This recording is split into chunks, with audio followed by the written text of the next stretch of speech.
Welcome to Stronger Together, a powerful podcast series hosted by Impact Community Services. I'm Tanya O'Shea, Managing Director of Impact, and I have the pleasure of frontlining this little passion project of ours. In the podcast, we dig into some of the many social problems that people are facing within our communities, and we chat with guests willing to have the hard conversations. We want you to be kept informed and updated on the latest information, yet are also aware that some of the topics address sensitive issues. We acknowledge that this could be triggering or distressing for some listeners, and we encourage you to pause the episode and seek immediate support. Information on where to seek help will be provided at the end of each episode. Before we begin, together, we move towards an inclusive future by acknowledging the unceded lands of the Butchulla, Gureng Gureng, Waka Waka, Kabi Kabi, Wuli Wuli, Tirabalaing, Gurung, and Biali peoples. Now, let's dive into this episode of Stronger Together.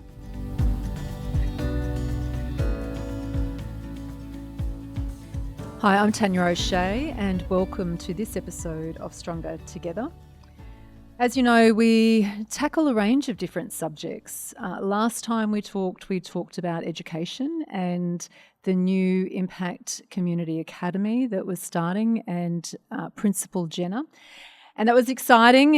We're coming to opening the doors of the Academy very, very soon. So we'll be looking forward perhaps to talking to Principal Jenna again sometime soon. There are topics, however, that are a little more sobering within the community, and it is important as we're coming into Domestic and Family Violence Prevention Month that we have some of these serious conversations and start to really appreciate that it's not individuals that are facing some of these challenges within our community. It's a whole of community that are facing these challenges together. So that's where we truly believe in this podcast around Stronger Together, that there is power in coming together as a community and really starting to talk to some of these issues and really trying to tackle them as a powerful community. So today I am lucky enough to be joined by Bundaberg Patrol Group Inspector Grantley Marcus. Now, we're not going to be all, official here. So he's been kind enough to say, look, just call me Grant for the purpose of today. So Grant, welcome along. I really do appreciate your time. No worries. Thank you very much, Tanya. It's a bit of a sad topic to be talking about, but a really important one. So I actually do appreciate the opportunity to come and talk to you. So you are one of our role models within the community around starting this conversation, really bringing the community together. So we're going to talk about that a little bit later in the program today. What I would like to start with, though, is you have risen within the ranks now as Chief Inspector. When you started back in the police force, what made you decide to go into police work? Yeah, so I've been doing this now for 35 years, actually coming up to 36 years in June. So I joined at the academy when I was a very sprightly 21 years old, and I was one of those kids who always wanted to be a police officer. So when you saw someone playing with that little police car, little car in the playground, that was me. And, making the siren noises. And it was just something that was just built in my DNA that I just wanted to be a police officer. And I certainly pursued that. Look, I did take a little deviation at one stage and thought about becoming a teacher, like my mum, but I realised that policing was certainly my calling. And I have not regretted that one bit. I thoroughly enjoy being a police officer. I've got a few years left before I retire, and my intention is to certainly finish off retiring as a police officer. Like I said, day to day, I really do enjoy what I do. Yeah, wow. So you've had a long career in policing, and I'm sure you've seen a lot, and you would have travelled around a lot. Now, what I know, though, is this isn't your first time in Bundaberg, in serving in Bundaberg. You came through the doors of the Bundaberg Police Station back in 1997, as you say, as a sprightly senior constable back then. Now, I think, though, if we reflect on 1997 to today, I know in the work that we do here at Impact, things are markedly different when we're thinking about some of the complex challenges that people face. When you think back to 1997, what were you seeing, working as that senior constable in the Bundaberg area? What kinds of things were you seeing in the community? So as a frontline police officer, particularly in a community such as Bundaberg and its surroundings, we had all sorts of different roles that we undertook and all sorts of different jobs. So, today we're talking about domestic and family violence. And yes, that did occur back then, but not like the level that we're seeing at the moment. And we'll talk about that later, I'm sure. Back then, 1997, when I came to Bundaberg, we were attending to disturbances in the streets. We were attending to houses and businesses that were being broken into. We were picking up drink drivers and things like that. We were, people who had been assaulted or people down the street who'd drunk too much and needed to be sobered up. They're the sorts of people that we were dealing with. Drug-related problems and alcohol-related problems was certainly at the fore, as it is now. And that was our everyday. But, we often used to be able to sit back and have a break from those jobs and attend to the paperwork that has to be done. Unfortunately, there is a lot of paperwork in policing. It's not just go out in cars and put the siren on and chase people and come back again. So there is still a lot of paperwork. But we used to have a decent break between that. And we'd often get together as police officers, sit down and, we could have our own little social interactions and things like that. And it wasn't uncommon that when we did our night work, so we'd do a week of night work. And it wouldn't be uncommon at the end of the night work as a team to get together and have a nice meal together at the end of the night work. And then we'd go off for a few days to recover and things like that. That was back then. But today it's vastly different. It's very different. It's very busy. The crews out there, I feel sorry for them. They just go from job to job to job. And when they're back, they're doing more administrative duties and things like that. So the world has become busier. The population here has increased. We do have more police officers here than we had back in 1997, which is terrific. But they are very busy, very, very busy. And they're dealing with a lot more violence than we used to see back then. A lot more drug-related violence than what was present back then. A lot of the violence that we sort of were dealing with was alcohol-related, with some drug-related, but now it's very much drug-related violence as well. Yeah. So we are hearing the numbers of police officers needed throughout the state. We're under-resourced. That's what the media is telling us. Is that what... So we're seeing more police officers here in Bundaberg, which you would expect, but is there still a need for more people to join the service? There is, and we're crying out for people to join the service. This is a nationwide, worldwide issue. The emergency services, the police, the ambulance, the fire brigade, even the military are going through similar issues around trying to recruit people.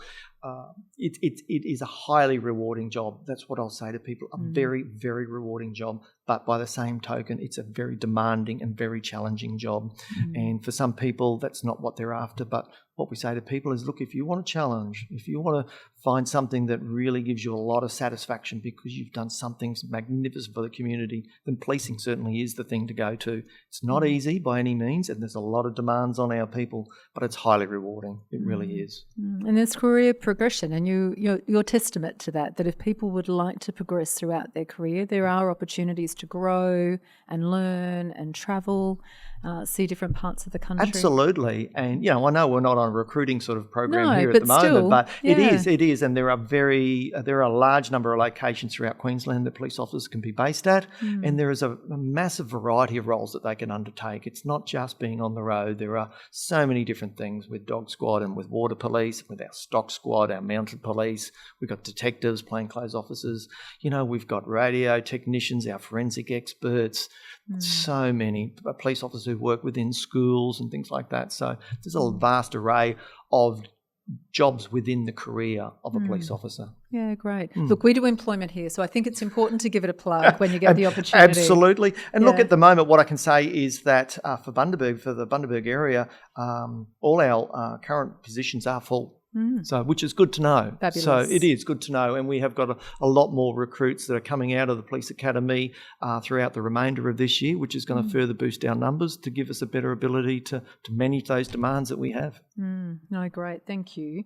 So if we think 1997, you were seeing violence in the street, break-ins, within businesses, to today, and if we're talking about domestic and family violence specifically, what changes have you seen in that space in relation to what our frontline police service is responding to? And look, that's an easy question. We are seeing a massive increase in the level of reported domestic and family violence. The level that was reported back in, say, 1997 when I was here was very low. And interestingly, when I first joined the police service, which was in 1989, there was no such thing as domestic and family violence legislation. It didn't exist. So there was no such job on our system for domestic violence. Forward to now, we are seeing a massive increase, and this isn't just something that's happening in Bundaberg. This is something that is happening in Queensland, and it's happening throughout the whole of Australia. It's not unusual to see on the TV that we're looking at a national crisis around this. The level of domestic and family violence being recorded in our community is at a crisis level. I would have to agree with that. So, let's look back 3 to 4 years ago, where we saw a 20% increase in the level of reported domestic and family violence in the Bundaberg region. That was a large increase for us. And then the following year after that, we were looking at a 22.5% gain on top of that. So back then, that was around 2023. Domestic and family violence then became our number one call for service. And what I mean by that is that was the most number of calls for service that we were receiving above any other job. For the first time in our record, here in the Bundaberg region, it became our number one call for service. And that was really sad. So that went up by 22.5% to get to that level. The following year, it went up by another 36% on top of that. That was just a massive increase. So not only now is it our number one call for service, but it's now number one call for service by a huge margin. Pretty much every second job that our police officers are going to here in the Bundaberg region has some sort of domestic and family violence relationship in it. And that's really, really sad for our community. That should not be happening. And it is really testing our ability to meet those calls for service. People probably don't understand that when a police officer goes to a domestic and family violence situation, a DV situation, it's not something that we can solve very quickly. It's not like a noise complaint where someone says the next door neighbour's stereo is up too loud, can you go and turn that down? That can take 10 or 15 minutes for us to do.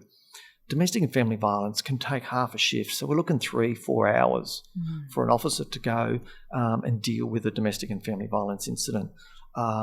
If there are follow-up investigations after that, we're talking weeks and sometimes months for that matter to be eventually finalised and things like that.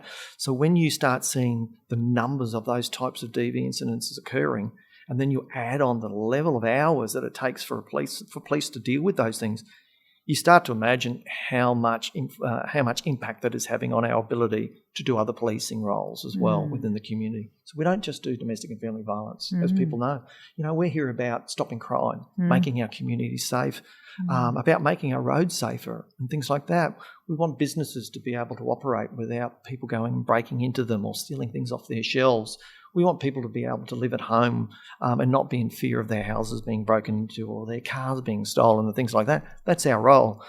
It makes it very, very challenging for us when a lot of the time we are at domestic and family violence matters and trying to deal with that. And there's the emotional strain, and I can talk about that later, but there's a massive emotional strain on everybody involved, particularly the people who are involved in it directly, but also the local community, the family, the friends, the work colleagues, and then our own police officers who are trying to deal with that day in, day out, shift after shift, week after week, month after month. It takes a large toll on the community.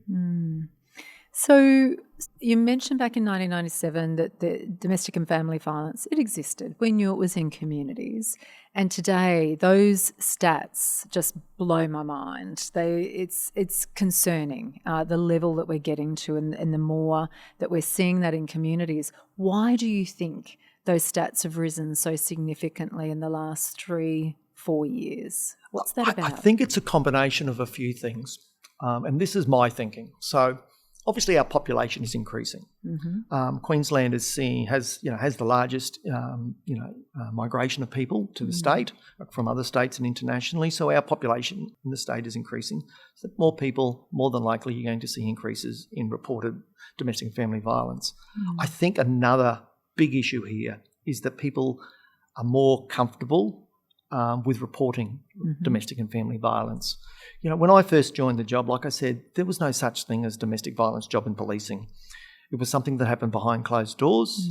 It was something that neighbours didn't get involved in. It was a personal, private thing, and it was none of their business. Today, thankfully, people are turning around and saying, you know what, that's wrong. That can't happen in a household or out in the street and those sorts of things. We have to put a stop to that. We have to report that. And people who are victim survivors, we call them, of domestic and family violence are calling out and saying, you know what, I need to report this because I can't continue like this. So we are seeing naturally levels of domestic and family violence being reported. We also are seeing a lot more support services out there, agencies who support victims and perpetrators as well. And they are assisting our members of the community to make reports and to report that to the police, report it through the courts and things like that. So I think there's a combination, but I also generally feel that we are also seeing a natural increase in the level of domestic and family violence that's occurring in our communities, and that could also be related to the level of cost of living crisis that we're having, the pressures and stresses that's putting on people, increases in alcohol consumption, certainly increases in illicit drugs, and what that effect is having on people.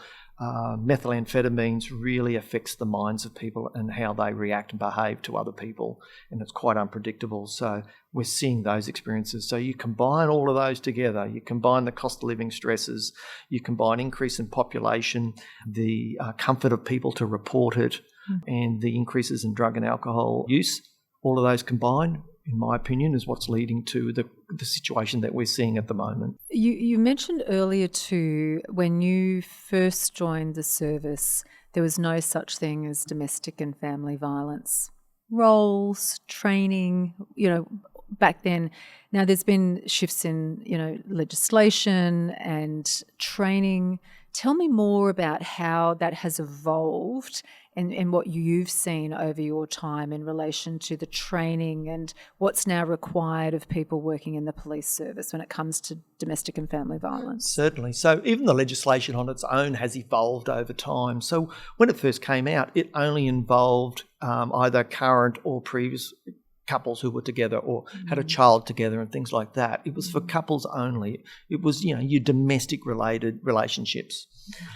These days, it involves same-sex relationships. It involves, adults and children as well. So, and it involves relatives, uncles, aunts, cousins. It's expanded to increase a large group of family members because the situation is such that the community have said, look, we need to do something about this, and it needs to evolve to meet our community needs. So as more and more is being reported, politicians and that have changed the rules to evolve and changed the laws to evolve to meet community needs, which is exactly what their role is and is what we want to see. So, it wasn't just, the husband and wife type scenario that we, used to do. Today we deal with a lot more changes in that respect. So it's not just husband and wife. It's brothers and sisters, it's uncles and aunts, it's grandparents. Elder abuse has now come into that sort of thing. So it has expanded to include a larger number of people, and that means that our role is even larger. You talk about also other things, like we're seeing a significant change in the level of physical violence that we've not seen before. It's alarming for me to read the number of police reports that come across my desk where I'm seeing strangulation being involved in domestic and family violence.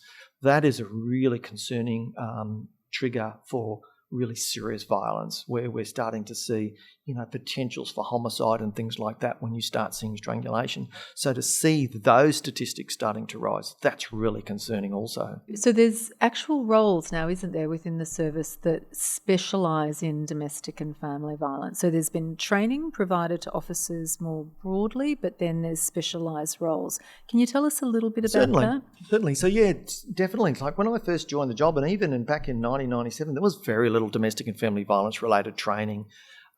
These days, we go away and we do a full week of domestic and family violence training to look at it all, because it is such a complex issue, and the legislation and training legislation is changing quite rapidly. So, next month we see coercive control legislation come into play within Queensland for the first time related to domestic and family violence. So further training is required so that we're skilled and we have the knowledge to be able to investigate those. And they won't be easy. They're not an easy sort of a crime to be able to prove, but we have to have the skills to do that. So we'll get training in that. You're right. We have our own, what we call a vulnerable persons unit here in Bundaberg. When I first started here in 1997, that never existed. It was just up to our, frontline uniform officers and our detectives to go out and investigate domestic and family violence. Now we have these specialist units, and they are trained in those areas. They go away and they do ongoing courses, and they work very closely with different agencies and things like that to make sure that they're best placed to support the community and address domestic and family violence. We now have our own command within the Queensland Police Service that looks at domestic and family violence. We never used to have that 5 years ago, but we do now, which is amazing. Wow. Yes. So, obviously because of the demand on our organisation, we have to evolve to meet those changes in demand, and that's what we are doing as an organisation. Our officers are constantly being updated and skilled and trained as the laws and procedures and things like that change as well. Yeah. So ideally, it'd be lovely to think we live in a world that, whoever's listening to this, they wouldn't be affected in some way by domestic and family violence. And part of having this conversation is to provide people with some confidence that if they needed to report, if they, just wanted to disclose to someone within the service that they need some help, that they could be confident that they would be heard, there would be some response provided. So my hope is that if there's anyone listening to this who may be affected by domestic and family violence, that they feel like there is someone within the Queensland Police Service that could support them. So part of giving them that confidence, I guess, at times is about demystifying the process. So in hearing that there is a specialised unit, so the vulnerable persons unit that's set up, they've got specialised skills. If a person was to make a call and say, I need help, what is the process? What happens? Can you talk us through a little bit about what's involved so that people kind of get a feel for what to expect? Yeah, no problems at all. So often we get phone calls, it could be a 000 call that comes in, an emergency call. We could have someone just rings up that where the event has happened, say 24 hours or 48 hours earlier. They feel safe enough, and they feel as though they've got enough courage to ring the police, and enough strength, I should say, to ring the police and to actually let us know what's happening. Alternatively, we can have them walk into the front counter of a police station and report it that way as well. Another process is sometimes they can go through some of the support services or ring DV Connect or the 1-800 helpline. Once it comes to our attention, we will go and investigate it. Now, what people need to understand is that we are required under legislation that we must investigate domestic and family violence. So the word is must, not should. Mm-hmm. It's must investigate it. So once domestic and family violence is reported to us, we must investigate it. Doesn't always mean that we will take action, depends on what's happened, but we still have to go and investigate and see what's going on there. We have now introduced in the last few years what's called a safe room. So if a person comes or contacts us, we will take them into our safe room. What it is really it's a nice, comfortable room that's quiet. It's away from other police. It's away from the public, where we can sit down with the person and we can talk to them in an uncomfortable environment where they feel comfortable and safe, and they can tell us what's going on. So we offer them that. Or alternatively, they may wish to still do that at their own home or at their workplace or at another location where they feel quite safe. So we'll talk to them and we'll ask them and get their version of what's happened. We'll look to see if there's any evidence of any, could be that some of the property's been damaged in the house, things have been thrown around. It could be that the person's been injured in some way and they've got bruises or other forms of injuries that we need to take note of. So it might be that we end up sending our senior crime staff to go around and take photographs of those sorts of things. Or we may even ask the person, look, you've got injuries. Can you go and see the doctor and get those injuries noted so that we've got some evidence of that down the track if we need to? So we'll talk to the person. We'll look to see if there's any witnesses and things like that. If there are kids involved, we look to see what we can do to support those children and to try and do our best to make sure they're not further exposed to this sort of trauma, or if they have been exposed, what we can do to support them to get over that trauma, along with the victims as well. So we make sure that they're looked after, and we'll refer them on to other agencies. We'll ask them and say, look, would you like to be referred to another agency who can support you? And we do that on a very regular basis. We'll refer them, we'll refer children, we'll refer other people who have witnessed it who might be traumatised to make sure that they get the support that they need. We'll sit down with the victim and the witnesses and we will get a fairly extensive statement off them. And that takes a fair bit of time. So we sit down with them and ask them what's happened and we get that down in writing because we need the evidence. And based on that, we'll then look at taking out a domestic violence order. Now, that's one avenue we can take. If we think that it's such that we need to take action there and then, we can take out what's called a police protection notice, or a PPN as we call it quite simply. So we can say, you know what, we need to put an order in straight away, a temporary order of some description straight away, so we can put a police protection notice in place. And this is to immediately say, right, these are the conditions. You're not to commit domestic and family violence against these people, and we'll nominate them. It could be, rightio, you're not to go within 100 metres of them, or you're not to contact them. We can even put in what we call ouster conditions, where we might say to the perpetrator, we call them the respondent in our legislation, but the perpetrator, we'll call them, you know what, you shouldn't be here. We're actually going to put in a condition that you must vacate the premises. We'll stay there while they vacate the premises. Sometimes we'll assist them in trying to find somewhere for them to go. Could be emergency accommodation or with a friend or relative or something like that. So they've got somewhere to go and we'll wait until they've gone. They'll be served with a copy of the protection notice as well as the ouster conditions and so we'll be the victim or the aggrieved as we call them in legislation. And that's to make sure that the people are protected. So usually we do that in the first instance. If we think there's enough there, we will provide and issue a police protection notice. We'll then do up a application for a proper domestic violence order, and that will then go before the court. Now, the court may ask for the victim and the perpetrator to appear in court. They'll be served with documents, and they'll appear before the court, and the courts may decide what to do, or they will decide what to do with that application that we have in front of them. And they can apply for up to 5 years for that application to be in place. Initially, it only ever used to be 2 years, but now they've extended it, which is really good. And there can be conditions placed in those orders similar to what we had in the police protection order. And that's once again around contacting people, going within certain distances. It could be around having access to children and things like that, because it can become quite complex when there's kids involved.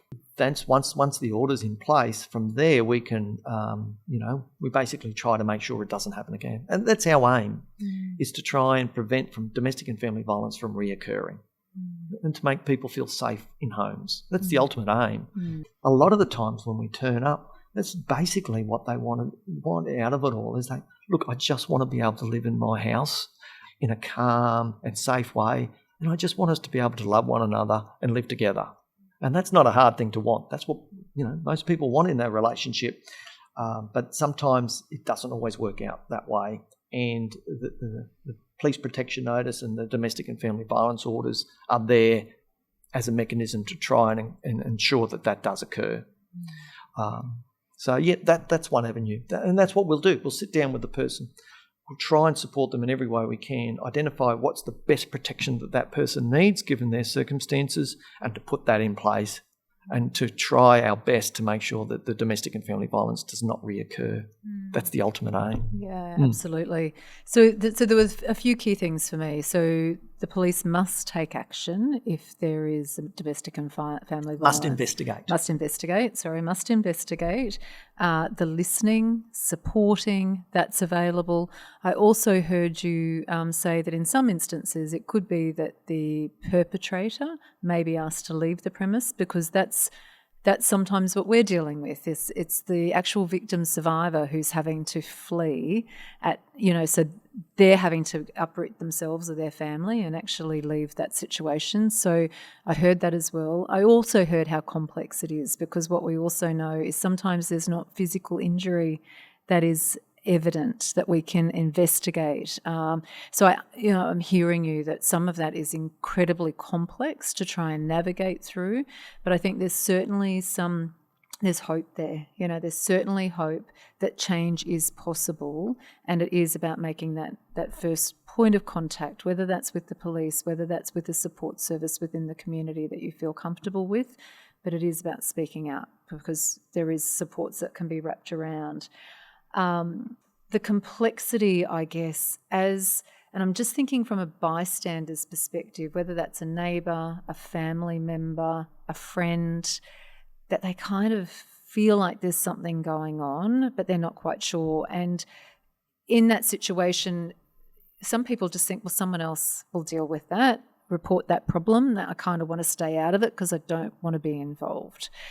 So what would be your advice to people who are kind of concerned, worried, they've got an inkling that there's something going on, but they kind of just don't want to get involved? What advice do you have for bystanders or potential bystanders? The first thing I'll say is, if they hear an incident that is occurring and they're quite worried for the people that are, it could be in a vehicle, it could be in a house, it could be in a workplace, or it could simply just be on the footpath. If they are worried about that and think that somebody is at risk, to ring police. If they think it's an emergency, ring 000. In those instances, to let us know. We'll go and investigate it. We'll look at those instances and try and deal with them then and there. However, if it's past, and it might be the next day or the day after, and they're concerned, if they feel comfortable, go and talk to that person and just go and say, look, how are you going? How are you feeling? Are things okay? Don't sort of immediately try and extract information about, did he or she hit you or anything like that. Be very gentle about that, and don't be judgmental about the person either. Let them, be able to speak. It might be that they're not comfortable to talk to you about it. And, your listeners might be surprised to hear that people aren't always comfortable to talk to police about what's going on. So they may not disclose to us what's going on, even though we've been contacted by a neighbour or a friend or someone like that. So they may not want to at that moment in time. That's okay. It's about just saying, hey, look, I'm here to support you. I'm here as a voice. I can talk to you. Look, here's some other numbers that you can call, or other agencies that you can speak to who can provide you with support. There's plenty of those in the community that do exist. And we have a 24-hour hotline that people can ring, 1-800-811-811. So they can ring that number if they want to there and then. That's no problems whatsoever. So there are lots of support services out there. It's about not criticising or being critical of the person. It's about trying to, be supportive and encourage them to speak out about what's going on. If they're not comfortable talking to you, well, maybe they might be comfortable talking to somebody else. It could be the police. It could be a support service, to speak to them. And also, like I said, it may not be then and there. It could be later on down the track, and that's okay. Different people will feel more comfortable at different times, and that's just people being human, and also understanding that each of those situations are very unique. There could be children involved. There could be the person might feel that they'll be homeless. They might feel that they won't be able to see their kids. They might lose their job. Or they won't have access to money or other sorts of things that they need. They could be very worried about that, or they might feel that there could be retaliation for reporting these sorts of things. So if they do have those discussions, make sure they're done in private when there's no one around, so the person feels a lot more comfortable to be able to speak about it. That's probably one of the most critical things. Yeah, that's great advice. Thank you for sharing that, because it's complex, and I think that not pushing and coming from a place of the right intention too, that you're not kind of just wanting to be nosy and find out the gossip. It is coming from a really a place of caring, for that other person, whomever they may be.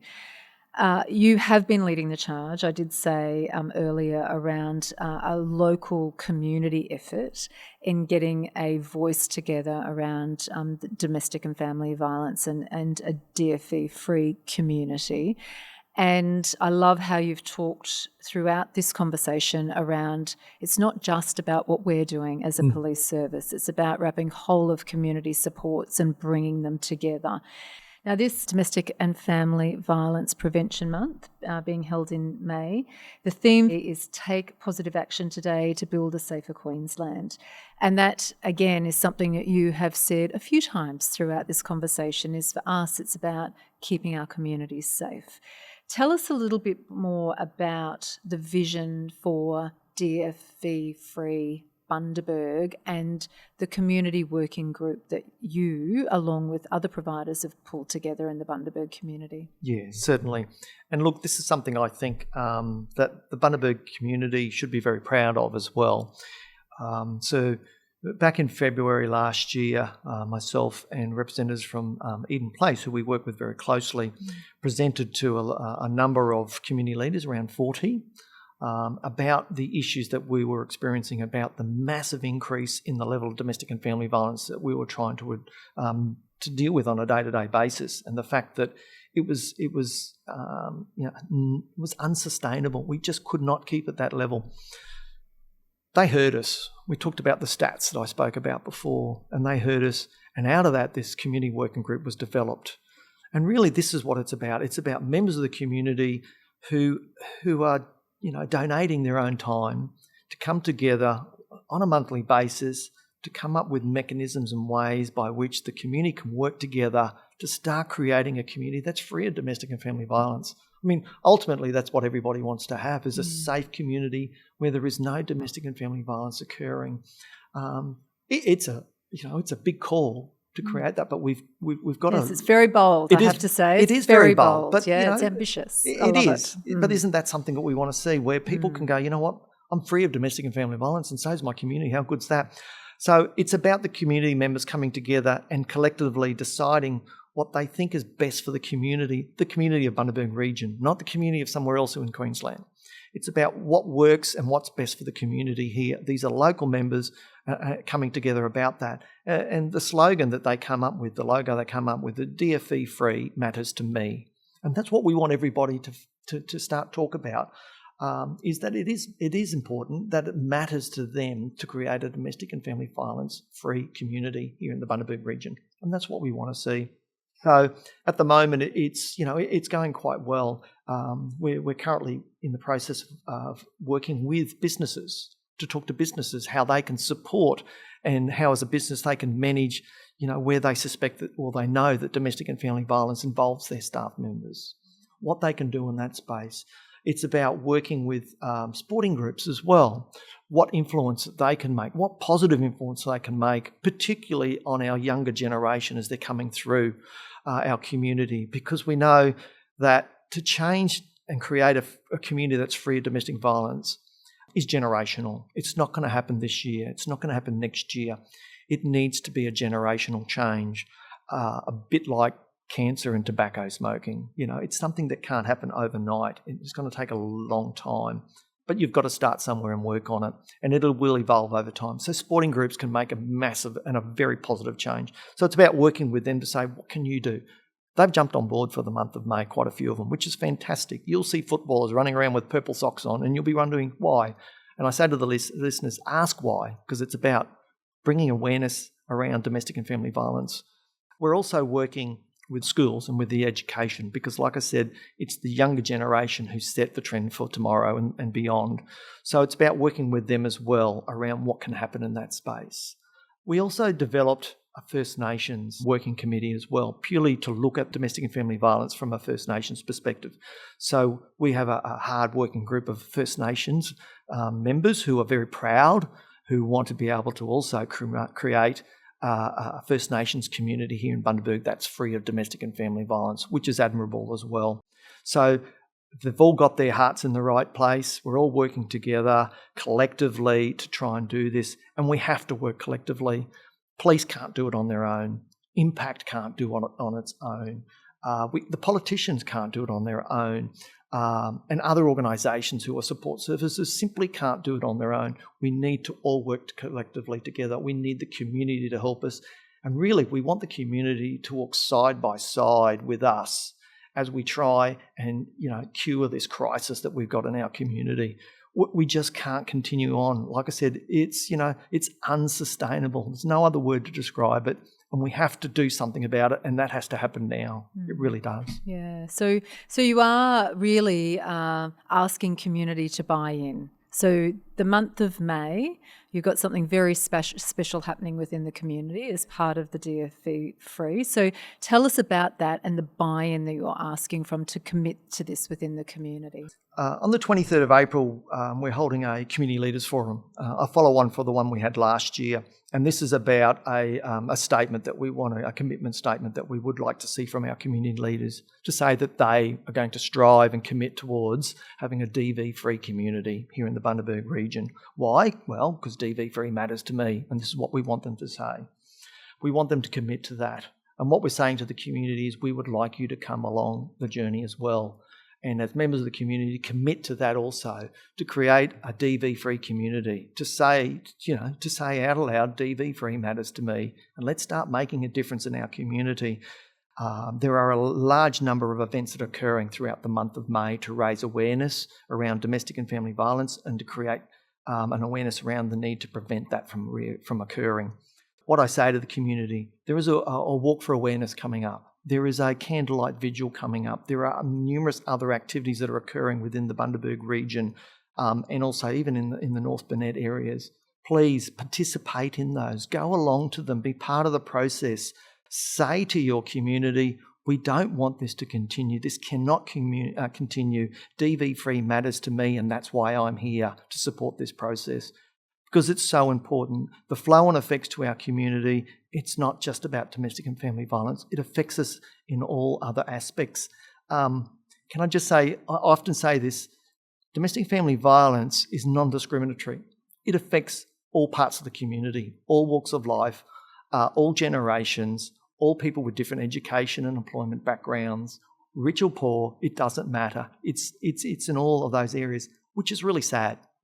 But it doesn't discriminate, and we have to collectively get together to address that.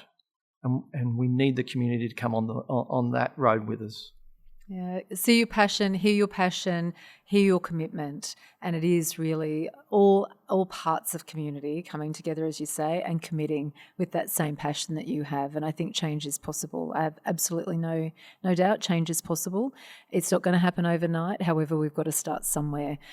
Just wanted to give a call out to Joey Ryan, who has been working really closely with our graphic designer to do up some branding material that's going to be launched at the 23rd of April. On the 23rd of April, yes. Super exciting. It is. It's really exciting, to see what's been generated there. We're working with local businesses as well to produce the products that we're looking for, and we're hoping that the community leaders will come on board with us, be mindful and really wanting to be part of that commitment to say to the community that they want a DV-free community as well. That DV-free matters to them as it does to me. Yeah. So if it's okay with you, we'll share that as part of the podcast. If it's okay as part of the absolutely links that you can go on, check out the branding. I think it's super cool, very powerful. You'll see more of that within our community. So that's very exciting. As we said before, that this is a whole of community issue. So we know that local councils are in all parts of the community, and I'd like to give a big shout out to the Bundaberg Regional Council for coming on board and recognising the importance of this issue. So for the first time ever, we've actually got 2 of our elected councillors who actually have domestic and family violence as their portfolio. That's never happened here in Bundaberg before.